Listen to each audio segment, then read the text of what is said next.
Dear students, let us begin with the second part of the lesson on foreign policy types, objectives and principles, in which we will discuss about objectives of foreign policy. Objectives of India's foreign policy. India has relations with other states to promote its own national interests, to ensure its security, safeguard its sovereignty, contributes to its growth and prosperity, and enhance its influence and role in global affairs.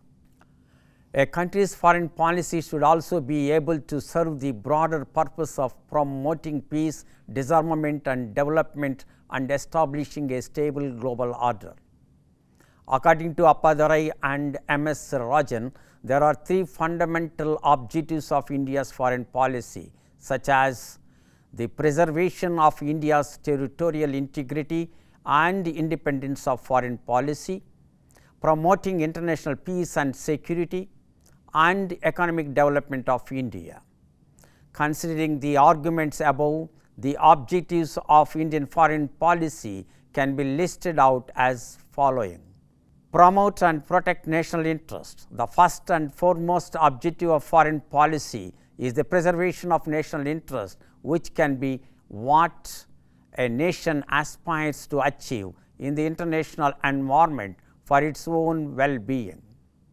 National interest is a wider concept which can include maintenance of territorial integrity and securing national borders from traditional and non-traditional threats, protection of its citizens both inside and outside the country, ensuring economic and social development, energy security, food security, cyber security, countering cross-border terrorism, etc.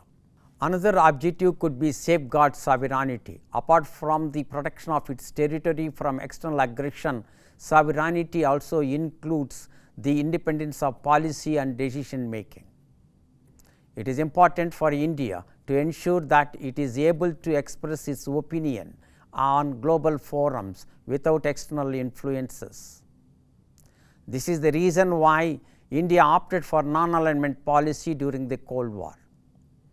If India would have chosen to align with either of the power blocs, India might have been under the influence of either of the bloc leaders. India could have lost its freedom of expression. Hence, ensuring the sovereignty of decision making is the cornerstone of India's foreign policy making. Protection of non-resident Indians. India has about 20 million people living abroad. India has to ensure their welfare and well-being in the country where they live. For instance, in 2014, when civil war occurred between ISIS and Iraqi army, 46 Indian nurses were stranded in one of the hospitals in Iraq.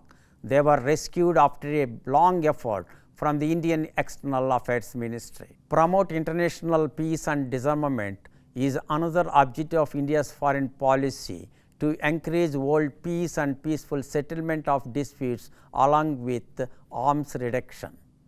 By peace, it not only means to avoid war, but also to reduce the tension of conflicts. India supports the UN for maintaining world order based on understanding and cooperation. India believes that the United Nations is an important organization to ensure world peace and for the elimination of armaments. Achieve economic growth is another objective of foreign policy. Economic development is important for India to sustain and for the progress of its people. India needs substantial external inputs for ensuring economic growth. It needs foreign partners, FDI, financial assistance and transfer of technology for the development of various programs like Make in India, Digital India, etc. National development is something unavoidable in upholding its position in the international arena. National development could only be achieved through economic development. Therefore, it is an important goal of India's foreign policy to achieve economic growth. Anti-colonialism, anti-imperialism, anti-racism is another objective of India's foreign policy. India opposed colonialism, imperialism and racism and supported world order based on equality.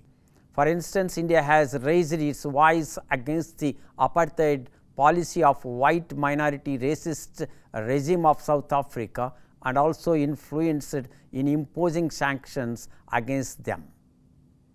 India also supported Afro-Asian unity through supporting their freedom struggles like in 1947. This union later led to the creation of non-alignment movement.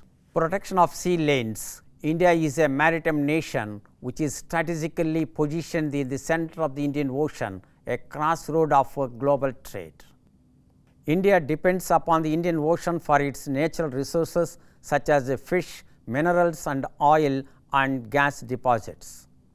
About 95% of its trade goes through waters. So, the protection of its sea and shores from threats like the 2008 Mumbai terrorist attack, piracy, illegal fishing, environmental threats, etc. is a necessary objective of India's foreign policy. In 2015, India announced a policy called SAGAR, meaning security and growth for all in the region, with the aim to deepen economic and security cooperation with its maritime neighbors and to assist in building their maritime security capabilities.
I hope you understood the objectives of foreign policy. We will discuss about the principles of foreign policy in the next video.